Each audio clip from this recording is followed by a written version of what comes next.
welcome to today's project. This is Dolly's joggers.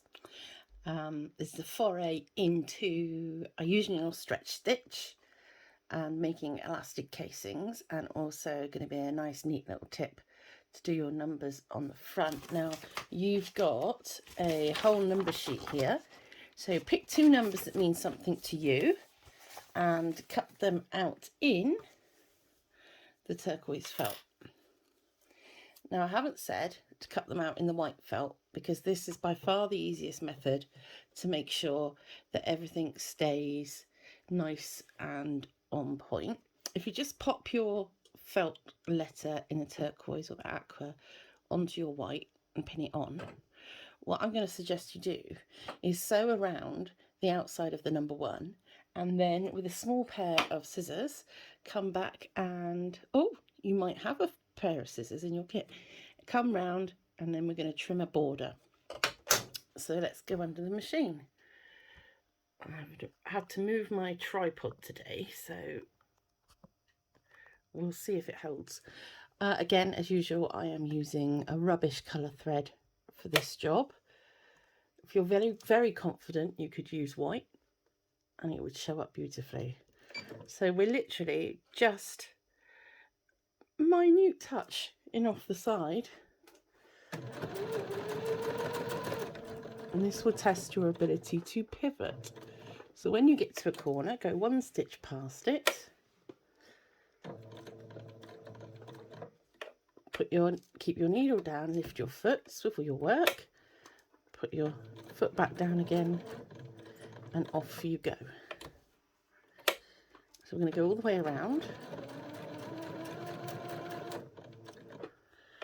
And this is a nice way to make your own appliques. You could make flowers this way, little doggies, stars, whatever you fancy. So nearing the end of mine now. A few more corners to go. If you hear a beep, that's me advancing my needle by one stitch,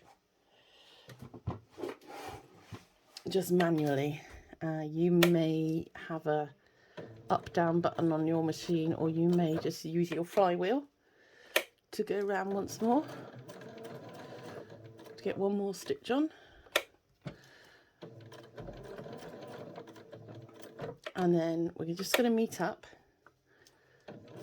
there. Now it's best to start on the longest side of a number, because you can then start and stop quite inconspicuously. If you start and stop on a corner, it might look slightly untidy. So we're just going to clip off our threads on the front and on the back. It looks quite smart on the back, actually. And then with your little scissors, what you can do is just roughly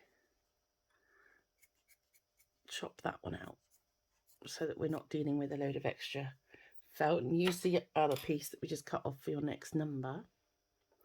So now what we're going to do is we're just going to make an even border of white all the way around to give it some dimension. The littler the scissors you use, the more accurate your cut will be.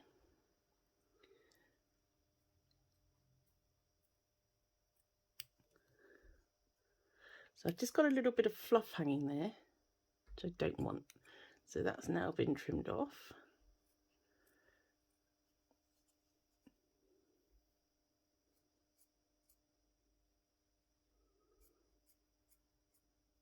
Going all the way down.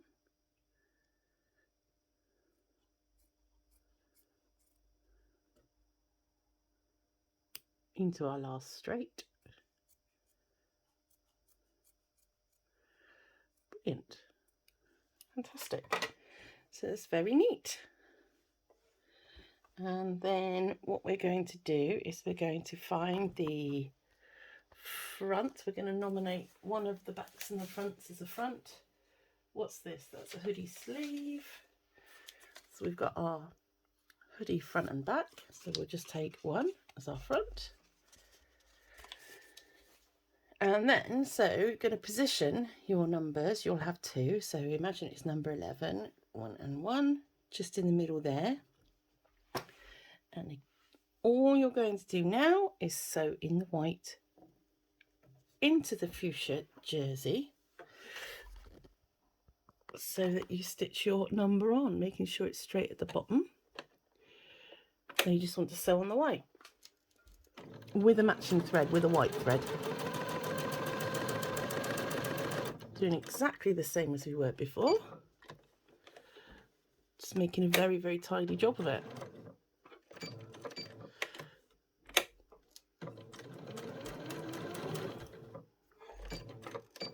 Yes, I thought I could afford to advance one little stitch there.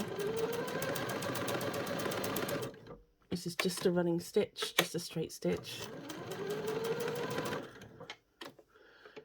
Very simple, very effective. And as long as you don't go onto the blue or off onto the pink, you are golden. Let's come in a little bit closer for the last few stitches.